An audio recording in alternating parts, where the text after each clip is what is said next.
Nichée à 35 km de Bakel, la bourgade de Arundu se dresse fièrement comme le dernier bastion sénégalais avant la frontière. Ce village unique, encadré au nord par Diogunturo en Mauritanie et Goutoubé au Mali à l'est, est un témoignage de l'unité au-delà des frontières tracées par l'histoire coloniale.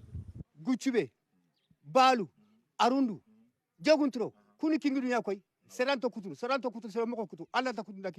Goutoubé au Mali, Arundu au Sénégal et Diogunturo en Mauritanie, c'est le même peuple. Rien ne peut nous séparer. Ces trois villages entretiennent de solides relations fraternelles.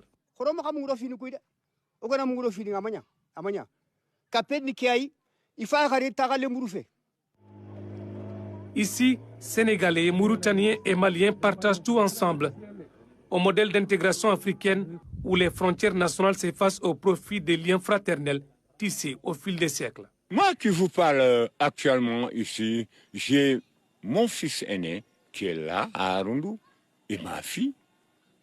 Et j'ai mes autres enfants à Diogunturo. Il y a d'autres qui sont à Diogunturo. Leur maman vient du Mali ou du Sénégal, vice-versa.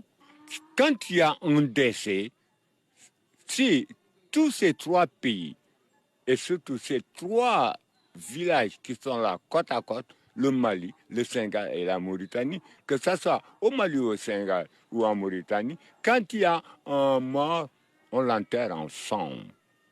Et même les baptêmes, on nous invite, il y a un baptême, on fait le baptême. Fondé en 1075 par un certain Farbata Kokanouté, Arundu a survécu aux caprices de l'histoire. Originellement établi sur ce qui est aujourd'hui le territoire mauritanien, le village a traversé les âges, tissant son histoire au fil des générations.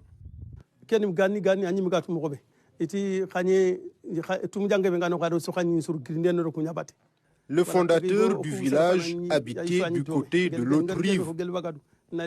Il traversait le fleuve pour venir chasser. C'est ainsi qu'il a découvert cet emplacement devenu aujourd'hui Arundu.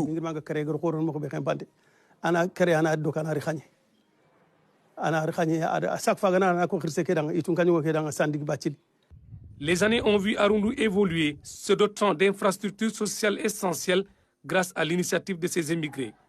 Écoles, postes de santé, maisons communautaires et brigades de gendarmerie. Malgré cette modernisation, l'agriculture demeure le cœur battant de son économie.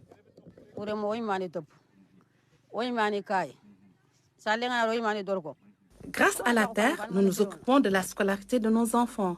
Notre souci, c'est le défaut de clients. Nous manquons également de magasins de stockage.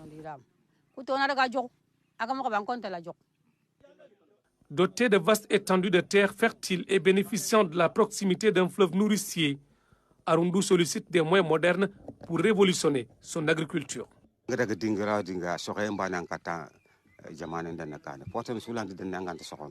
Nous avons compris que seule l'agriculture peut développer un pays. Nous avons des surfaces arables et de l'eau. Ce sont les moyens qui nous manquent.